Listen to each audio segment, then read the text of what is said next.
Insurance agents from around the world, welcome to the Insurance Guys podcast. My name is Scott Howell, your fearless host and leader, insurance agency owner and insurance evangelist for I Protect Insurance and Financial Services, based out of Huntsville, Alabama. And before we get started on today's episode, please help me welcome. He is a 6'3" sophomore from Mobile, Alabama, parade first team All-American, Rivals 5-star recruit. He is a fantastic insurance agent and a great American. Ladies and gentlemen, please put your hands together and welcome the incomparable Mr. Bradley Flowers. How are you, Bradley? Scott, I had my biggest screw up to date this past weekend. I saw it, and the first thing that rolled across my mind was how much trouble you're in. But please tell our listening audience what you did. And I don't know how you're still alive and here today, but go ahead. So we went to Nashville this past week through the weekend. And my wife has had a Rivian R1S ordered for 2 years. Strong. We put the deposit down on it 2 years ago. And part of the 2-year thing was us kicking the can down the road. But we were talking with our accountant a month ago, and they were like, hey, you know, this Rivian is, 6,500 pounds, so you tax write-off. Right. Had some money from the tax man. With what we traded her car in for, plus the tax write-off, it was basically a wash. Right. So she was like, okay, I think we're going to do this. So we went to Boston 3 weeks ago, and we test drove one. It's one of the most functional cars I've ever seen in my entire life. They built it for camping. They built it for like not off-roaders. What's the, is it Outlanders? Or there's a word for people who like doing that kind of stuff. Anyway, but what they did is they accidentally built the best car for moms ever. It's got a ton of room. It has an ice chest built into the frunk. It's got an air compressor built into the back of the car. It's got plugs and USB-Cs everywhere. It's a really functional car for a mom. Tons of storage because you don't have an engine. Anyway, so we're like, okay, we test drove it in Boston, went great. So Rivian and Tesla, neither one of them can deliver or set up delivery spots in Alabama because there's some kind of stupid law in Alabama about there's an extra tax or something. It's considered a dealership. So Vehicle being brought across state lines. Tesla has Pensacola and Mississippi. Rivian is Atlanta, Nashville. So we're like, hey, we're going to be in Nashville in a few weeks. So we scheduled it to be picked up. We went to Nashville. We picked it up. It's a nice car. Yeah, she loved it. I loved it. It's one of the nicest cars I've ever been in. And so she picks it up the day we left Nashville, which was the 31st. Nothing like the last day of the year for tax purposes. Picked it up. She drives her car back. I drive my car back. I did not drive during the test drive. We had an event we had to go to that night. We were kind of in a hurry. So I didn't drive it, and I didn't drive it the day we picked it up. So the next morning, I have to go, I say out of town, but I have to go like an hour away. Right. And she was like, and I wanted to take the car. Sure. And she's like, do you want to take the car? And I was like, yeah. And I was so excited, first time driving it.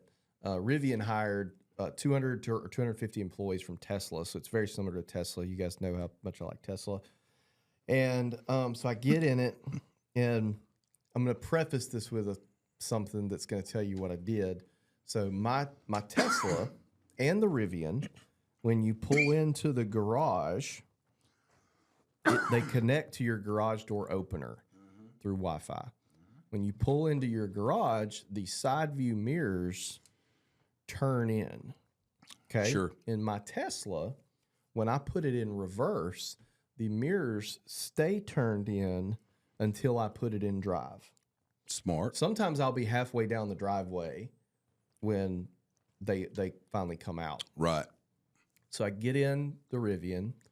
I'm real excited. Yep. The mirrors are still turned in. I put it in reverse. The mirrors are still turned in. And just at the perfect millimeter moment, the mirrors go out right at the moment that mirror meets the side of the garage. Yep. And had I run over the family dog, my reaction would not have been as bad as it was. Thankfully, I'm thankful for two things. One, she heard it happen, and she came out. So Band-Aid had been ripped off. To me, that is way better, having her seen my reaction. That is way better than me having to go inside and saying, I just ripped the side of your mirror off. Can I ask a question? Yeah. Had she not heard it, let's say she was in bed, sleep, whatever, and it happened and you're backing out, would you have gone to do what you were doing and then dealt with it when you got home? No, I would have went right inside. Okay. I'm a eat the frog kind of guy. Okay. I just wondered. I didn't know.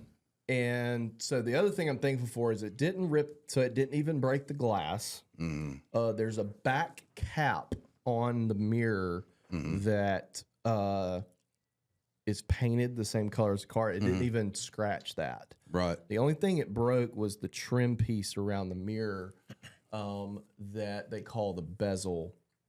And there's 3 cameras inside that mirror. All 3 cameras are still working. Oh, that's great. But it looks like Jed Clampett right now. And I zip tied it because I didn't want it to eventually fall down and scratch the paint. Right. Whole process. So the thing I was most pissed off about, so Rivian, one downside to a Rivian compared to a Tesla in an area like where you and I live, is Rivian's closest service center is Atlanta. It's a long way. So I'm like, crap, I just got back from this long trip, 6-hour drive from Nashville. Right. And now I've got to go, I'm going to have to go to Atlanta this week, to get them to look at this. And they might not even be able to fix it. So luckily, Rivian has, like Tesla, certified collision centers that they train on how, because like Tesla service centers, just like Rivian, they don't do body work. It's all like maintenance stuff, right? Like this thing's not working. But this is small enough. Maybe they can. So I went to. So I told her, I was like, look, I'll fix it. I'll pay for it at a portal. Whatever. Yeah. So I go to the collision center on Friday morning. Met with the guy there, super nice guy named Jesse. I've got to call him today actually, and. Good news and bad news. So the good news is it does appear that it can be fixed. If that is the case, that one bezel piece is $150, including labor. The bad news is once they get in there, if other stuff inside is broken, because again, we're talking about mechanical mirrors, it's going to be $2,400 for a whole mirror. So it's either going to be $150 or $2,400. But that was my and I was sick to my stomach for 2 days. And the thing I was most upset about is, to me, I've had one new car in my life, and that's the car I drive now. There's something about driving a new car, like you feel privileged to drive it that first day to work, and it was like I took that from her. Like she had to she felt like Jed Clampett driving through Beverly Hills on the way to work. But but when the cameras work, because you can see that in the dash of the big screen, and then on the left side where the windows are, you've got your camera control, and if it's moving up, down, back, forth, whatever, I would think it's good. I think there's a strong chance it can be fixed. And credit to her, she's like the best wife ever. I called her halfway to where I was going, and I was like, she's like, look, there's nothing I can say to you to make you feel worse than you are now. So I'm good. Just get it fixed. Yeah. So, it's one of them things, man. Life happens, but I'm very careful backing out of the garage now. Well, and I could totally see how that happened with the difference in your car and hers. Yeah, and I will say, I should have been paying attention a little better. But had it opened a foot earlier, I think the car would have, it would have went. But because it opened just at the perfect moment And for the listeners that are asking and wondering the question, no, we are not filing an insurance claim. I'm just going to pay for it. Hey, podcast listeners, let me tell you the moral of this story. Okay, here comes the moral. After that story, here's your moral that I need you to hear. When you go build a house, whatever size the builder says the garage is going to be, okay? Whatever size. Add 5 feet.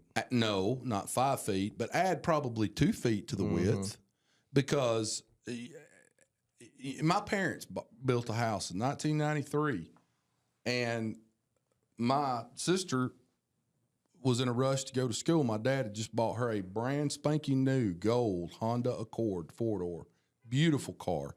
Now, conversely to that, when Scott was 16, he found a 1972 Monte Carlo in a barn that an old lady had that he was representing in a legal case, and they took the damn cover off that 72 Monte Carlo. Now, guys, if you don't know what I'm talking about, go to Auto Trader, look up 1972 Monte Carlo.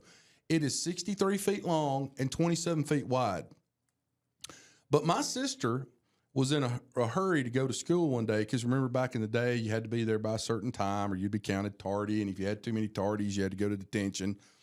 She forgot to brand new, had it a week, forgot to raise the garage door. Put that sumbitch in reverse. Now, this is in the 90s, so there wasn't backup cameras and stuff. There wasn't the beeping noise and all that. She puts that brand new Honda Accord in reverse, y'all, and she blows right through the garage door. It is laying on the ground, and she just rolls over it and keeps going to school because she's running late, right? That's the difference in my sister and I. But, guys, we have got a very special guest today. Before I get started, first I'm going to intro him, that I have something important to say to him. He is the Director of Operations, President of Operations. I don't know the official title. What Director. is your Director of Operations for Portal Insurance. He does about as good a job as I have ever seen. I need to figure out some type of scientific machine that I can build with maybe a vacuum cleaner and some extra car parts to clone him and put him in I Protect Insurance. But he is not only is he a fantastic... Hire your brother. Not only is he a fantastic guy, person, he absolutely crushed the Verta4 podcast that he and I did together. So much so that when we finished, they did not say a word to me, and they said, Kenneth, we got to have you do a show with us after this. Yeah. And I'm like, well, I guess I'm just damn chopped liver over here, but whatever. But Kenneth... It's like a new character unlock on a video game. Exactly. Like, we know this guy. We want to get to know this new one. Kenneth, I wanted to have you on today. Bradley and I talked about it, and we said, we started this Mind Your Agency thing, I guess about a year ago. And, we've worked with a few agencies, I don't know, handful, 10, 15, 20, somewhere in that range. Is that about right? 15, yeah. Talk to us today. We wanted to have you on and see, I guess, first of all, let's back up. Bradley, you and Kenneth were the brainchild behind this. So for all of our podcast listeners that don't know what Mind Your Agency is, and I think it's www.mindyouragency.com, if you want to go check out the website and do a demo, talk to our listening audience that don't know about it, because we haven't been marketing this, we haven't been branding this, we haven't been running commercials about this.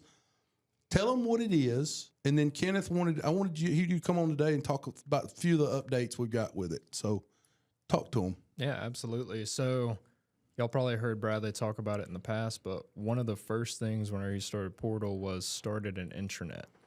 Now, you can do it really easy on Google Sites or Microsoft. You just have to get all your info together. But that was a great place to start. And at a certain point, Bradley was like, hey, Kenneth, I want you to take this thing and run with it. And we got really good at gathering the info, working with the team, figuring out how to organize it, to where we were like, this is an invaluable resource to us that we want other agents to be able to access. So what we started doing was somebody would sign up with us. We would schedule meetings with them. We would do meetings every 2 weeks or a month, depending on the program. And from there, we would work together, come up with a game plan of how to build it. Now... y'all cool if I move on to the update? Yeah, sure, absolutely. Well, one of the issues, in order to have an intranet, and we saw a need in the market for you guys that everybody needs one of these, but a lot of people don't know where to start. And so what we basically originally decided to do, and we're still doing, is sort of like an advisor evolved, hey, we have this template, this website that's beautifully designed. It's an internal website, and you can put your processes on there.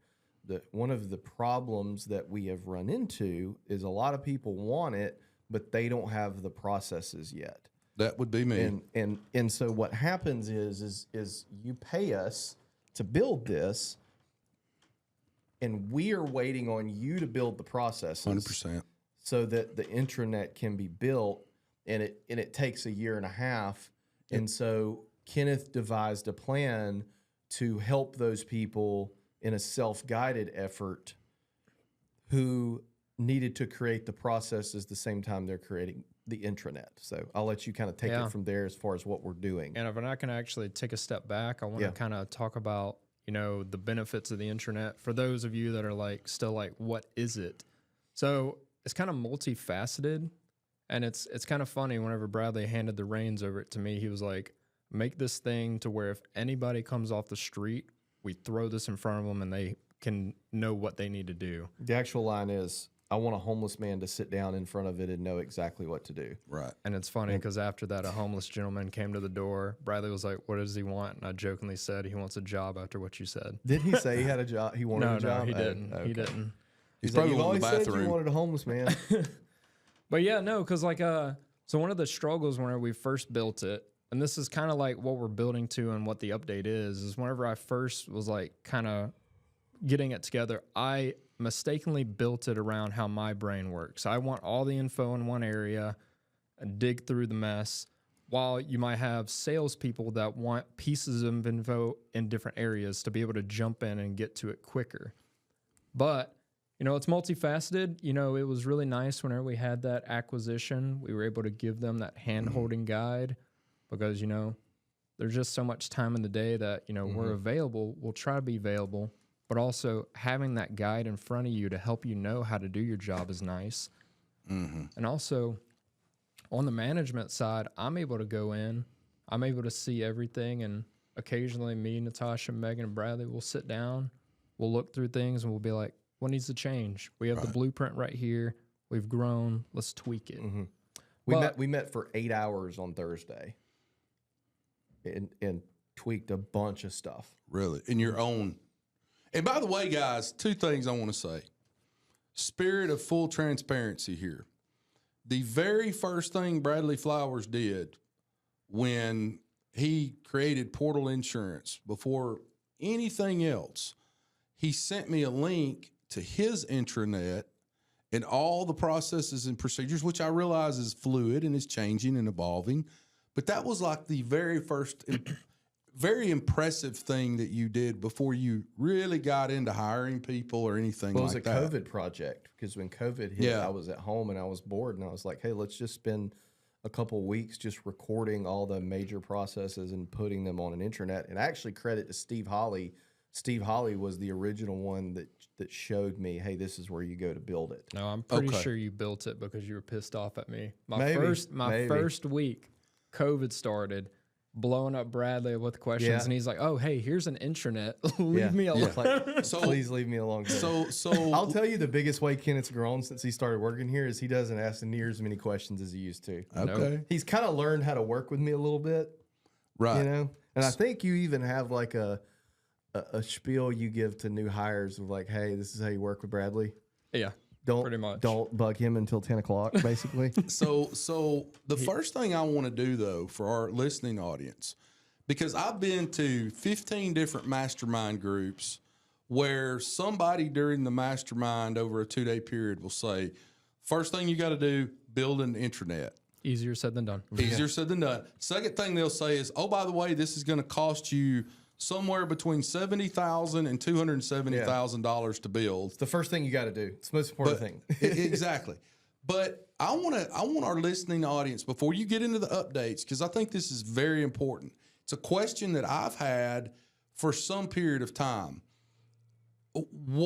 if I'm listening to this Insurance Guys podcast right now, what's running through my mind is, okay, my agency uses either G Suites or Outlook, and we have a Google Drive called, let's call it Peterson Insurance Group's Google Drive. And that's where we keep all of our processes, all of our stuff at. Why do we need an intranet if we're currently all just using a Google Drive?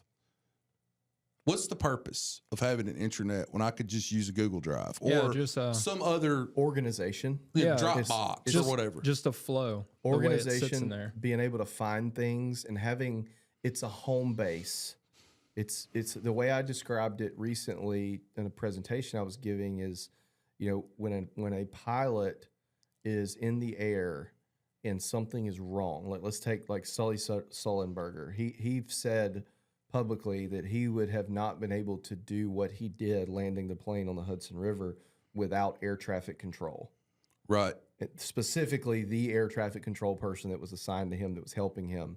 If I'm in a plane and the pilot's incapacitated and I get in that plane, I get in that cockpit, who's the first person I'm going to talk to? Air traffic control. Tell me what the freak to do. And so I don't think a Google Drive by itself with 1 million documents in it can be the air traffic control for your agency, but that's what the intranet is. It's the place, it's the home base that all your employees go. And let's just be honest, like if you want to run your business like a mom and pop agency that really has no processes and systems and it's always going to stay small, you don't need it. But if you want to actually run a company, every big company on the planet has an intranet. So here's what I'm going to say to what Bradley just said. I need everybody to listen to this. I have never agreed with Bradley Flowers more than what he just said, because I Protect Insurance, we have a Google Drive that every person, I believe 12 people now in our organization, because I just let somebody go last week, all 12 people have access to that Google Drive. Who'd you let go? I'll let you know in a minute. Okay. And those 12 employees and myself who have access to that Google Drive.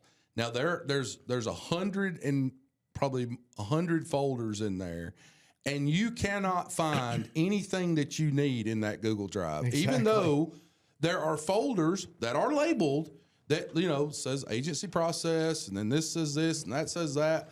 You go in there to find something, it is literally like if I threw a earring in a full dumpster outside and said, go in there and find that earring. That's about what it's like. And that's to the try big to find thing something. is the time it saves you and the employee, because it's going to save the manager time because they're not coming to you to ask for questions. Yep. And if they do, you say, go look on the internet, it's on there. And eventually you'd say that enough, they're like, oh, I get the hint. I But can't it saves, tell you. saves them time finding stuff. Yeah, I can't tell you how much time I've saved. Yeah, and so last thing I'm going to say, and then I'm going to let you get to the updates. This morning, I walked into Kenneth's office, and I said, give me everything, because we've been working on mine for 1.5 years, and I was one of the agents that didn't have all the processes built out. So the further we got into mine last year, plus, with my agency, we're sitting on a 2-week fence post of either something terrible is about to happen, something terrible is happening, or something terrible is about to happen. So there's that.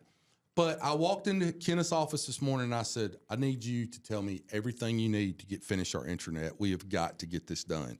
Because that Google Drive is literally like if you put me in a spaceship and threw me up into space is what it's like finding a document in that sumbitch. Yeah. So anyway, go ahead. Yeah.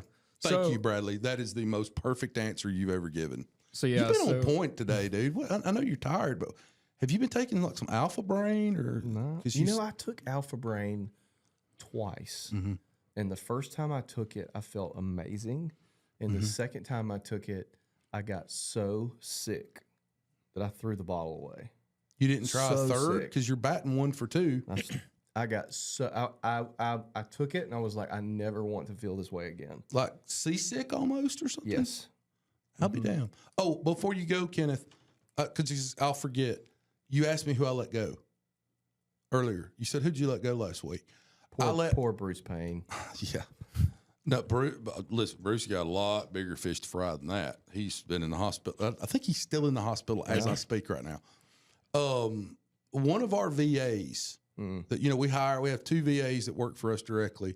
Well, now we have one because the other VA, number one, just couldn't give them enough work to keep them busy 8 hours a day. And number two, the work we did give them just didn't meet our standard. Gotcha. And I have a 3 strikes and you're out policy. And there was a couple things that happened back-to-back weeks where I had agents and account managers calling me like, dude, let me tell you what just happened. And I'm like, the last one was a week before Christmas. And I said, that's 3 strikes. He's gone. And so I waited until after Christmas Day because I'm not heartless. But I think it was December 30th. I called him on a Google call, was like, hey, what's going on? Hey, by the way, today's your last day, 2 weeks severance. Been real. So cool. That's kind of how that happened. Anyway. Yeah, so update us, Kenneth, on, you know, we found that a lot of these agents don't have the processes. They want the intranet, they want the processes, but them having to come up with the process was causing a clunkiness, and it's an expensive ticket item to buy if you're not ready to go right then. Mm-hmm. So Kenneth developed this self-guided version that allows them to do it in their own time, and it doesn't break the bank. So talk a little bit about that. Yeah, we're just kind of putting the power more in the agent where they can flesh it out. So essentially, it's an online course in which it tells you step by step and slow procedures of like, hey, before you start, assemble your team of who you want to build. This is how we assembled the team. Then this is how you gather the info. We talk about mind mapping, how to organize the folders in your Google Drive or your Microsoft SharePoint. So you basically walked in your office this morning and just hit send on an email to me with this new guide book. Oh, basically. I'm going to. I'm just kidding. No. I want you to. But yeah, so it'll kind of tell you how to gather the info, and it will go into steps like, hey, on the homepage of your intranet, this is probably what you'll need. For your sales team, this is what they'll need. Here's some in-depth info of how to break that down.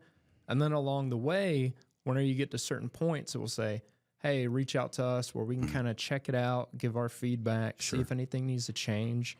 And also, it automatically puts you on my calendar for every 2 weeks for us to just chat. So they still get your hand holding. They still get the hand holding. Yeah. Because you're just not building it for them. You're directing them. You're the puppet master, but they're the ones that are building it. Correct. And then if they get in there, what happens if somebody gets in a few months and they want to say, hey, I now want you to build this for me? I'm assuming there's an upgrade. But it's priced at the point, and this is not like we're not trying to sell you guys or anything. We're trying to update you on what we're doing because a lot of people inquired, but we kind of realized they weren't ready. It's priced at the point that it's so low that you're probably not even going to notice it coming out of your bank account. It's very worth it. So I'm glad you brought that up because the 800-pound gorilla in the room right now, as podcast listeners are driving down the road or they're in their office listening to this, they're thinking to themselves, how much does this shit cost? It's $250 a month currently. Okay. And then if they say, what if somebody says, Kenneth, man, I'm putting out 800 fires a day. I'm trying to sell. I've only got 2 staff members. Can you please assist me in building this out using what I do have, and then you kind of take the ball and run with it? What would be the cost to do something like that? Because I have a feeling some people will be that way. I think there's kind of a tier system for that because it's completely different. Like if you have 2 employees and no processes, it's probably easy to jump in and add something new. It's sort of tailored to the agent. It's more a la carte tailored to the agency. Yeah. So that's a hard question to answer. My response to that person, if they called me, would be, okay, number one, just assign it to an employee. Yeah. Whoever is in your office that's pretty tech savvy, like have them go through it and have them build. That's what I did. I mean, I built the shell, and then you were the one that really made it what it is. But 2, hey, you wouldn't be putting out 15 fires if you had this. You'd be putting out like 3. Yeah. You know, so stop what you're doing and get this finished. Yeah. I mean, it's kind of like, it's kind of like your hand hurts, so you cut your pinky off. Right. You know what I'm saying? Like, you've got to slow down and say, okay, what's causing all of these issues? It's like somebody who's 500 pounds and has health issues, and it's like, wait a minute, like, let's fix the core issue rather than going directly on medication. Right. Yeah, You know what I mean? I mean, the reason for the update is, the agent needs to learn how to like build it and the thought process of like what goes into it. Because, at a certain point, like whenever somebody gets to the year, if they don't want to continue, I mean, we're going to have things in there and course updates of changes to how intranets work. But then at the year, if they want freedom and they're like, hey, I got this now. Right. Yeah, have at it. Yeah. You understand how to do it. You know the workaround, how to mind map and all that stuff. But the reason for the update was like, we want to be able to help the agents learn how to dig into their agency and see what's the cause. Because what was happening is, I would meet with somebody and then, maybe their team wasn't involved. If the agent is at the forefront of the build, they can get their team like, hey, I put some money into this. We got this course. We need to do this. Right. And also, in all transparency, in some cases, maybe I can't get to them as soon or give as much time. So now it kind of helps us to be able to be more of like an asset to them. Like, here's what you can do, but if you need help, we're here. Here's the other thing too: is it would make your agency more valuable. Oh, because 100%. Yeah. Number one, you're gonna be bigger because you can scale faster. But number two, if you go to sell your agency, and the firm that's buying you, they're gonna want it. So like we're buying an agency 3-1. The owner is staying on for 3 months for the simple fact to help transition us over so we can learn how they do certain things. If you can give the company that's buying your agency, hey, here's everything. We've got it all written down. Here it is. They're going to pay more for that. 100%. So. And let me ask you another question that that I'm thinking going through my mind that podcast listeners are probably thinking right now. Because insurance agents are real, we're kind of conspiracy theorist type folks to some degree. Speak for yourself. And so what I mean by that is from a privacy standpoint, there's probably some agent out there that's like, I'm not giving Bradley Flowers and Scott Howell my stuff because what happened, are they going to take it? And so how do you address the privacy concerns of I'm worried about giving information to another? That's exactly the reason for the update. It's in your control. I'll help out if you want it. And I can, if you give me permission, I can look at the information. But no info is coming to us. You're building it on your own platform. Also, I don't want your stuff. Yeah, exactly. I don't either. I'm the same way. I've never looked at anything. I don't even know what agencies we have worked with. I swear to God, I don't. I don't know one person. I know we've worked with 10 or 15, or Kenneth has, but I don't even get into that because I don't want anybody to ever think that Scott Howell's looking at my stuff and we're not looking at my processes. We're not getting book of business. There's no customer data. It's all process, internal. Like I don't care what your HR process looks like. Yeah, you know what I mean. What last question? I'll let y'all go because I know we got to run. But Bradley, your intranet that you and Kenneth have built out at Portal. Is there any sizzle there that most agencies don't have? I mean, did you include things like I don't know, hiring process? I'm sure all it's these. all in there. My two favorite things, and I'll let you answer, are one is the carrier search. I love that. So we have a database of every. So guys, when you start writing in multiple states, and you add ENS in there and that sort of thing, it gets really complicated. And it will if you're trying to just physically remember what all policy products you can write in what all states, you're going to miss some opportunities. So we built you teach them how to build this, right?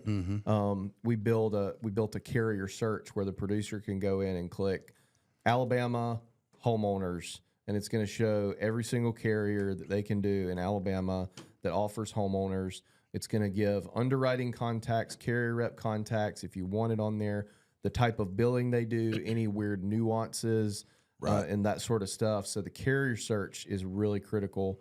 The other thing I like is we have a employee onboarding checklist. So we have absolutely everything that it's step by step. Like Kenneth, we hired a new employee that started 2 weeks ago. She's doing awesome, by the way.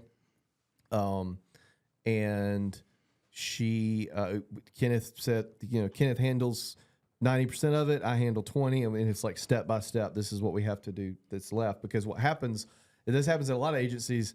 You hire somebody and then they've been working here 2 months and they don't have access to something. So it's literally step by step. We also have employee offboarding. There are a lot of things you don't think about when you're doing that. And let me tell you a story. I'm going to make the ultimate case for employee offboarding, having the process for that that you will ever hear. Okay. So this is like 4 years ago. We hire someone from another agency. She starts working with us. She's been here about a month. And, most people, if somebody quits, you're okay, let's deactivate their carrier logins, take them out of the AMS, take them out of the email. Okay, done, right? So she quits your agency, comes work for us. She's here about a month. And she, FormStack is down. So FormStack they were down for maintenance or something. Do you remember this? FormStack was down for maintenance. They did not have, we couldn't send an e-signature out. We had a policy that she had to bind that day the person was at the closing table. And we had to have the signature before it was, this whole thing had to be done.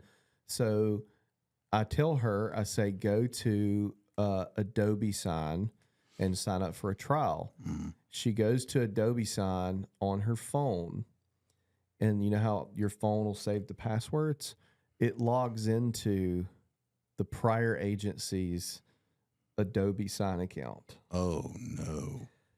Now, I'm not a dirtbag, so we didn't do anything with that information. Right. But I literally had, if I was a dirtbag, every single application of every single policy that they had ever written. And one button would download it all. Yeah. We didn't do anything with it. We said, no, we're not going to operate that way. However, I think that was the day I said we needed employee offboarding because I don't ever, that's, e-signature program seems so inconsequential. You know what I'm saying? So I really like the employee offboarding because it really we cover our bases. So that's my favorite. Those are my two favorite areas. Awesome. You ready to close this out? Yeah. Kenneth, thank you for coming on, Bubba. Yeah, thank y'all for having me. Guys, you were listening to the Insurance Guys podcast. And as I end every episode, rewards come from action, not discussion. Get your ass out from behind that desk today. And I'll tell you what you can do. Okay. Don't do mind your agency. Instead, create an Excel spreadsheet of your carrier codes and all your that and the passwords. states. Then put that in your Google Drive, and you'll take about 4 hours to find that after you've been in business a couple of years because you've got so many documents in there. Do that instead. That's a better idea. As I end every episode, rewards come from action, not discussion. Get your ass out from behind that desk. Go out into the big bad world. Make money for your family, for your wife, for your husband, for your kids' college fund, for your parents and in-laws like mine that are struggling out there. Go make money for them. Write good business for the agencies that you represent, and write good business for the carriers that you represent. Bradley Flowers, I love you. Thanks, man. Thanks, Kenneth. Guys, you were listening. Kenneth, we love you too, brother. Love y'all. You are listening to the Insurance Guys podcast, and we love each and every one of you. Thank you so much for being a part of our family, and we'll see you back here real soon. Take care. Yep.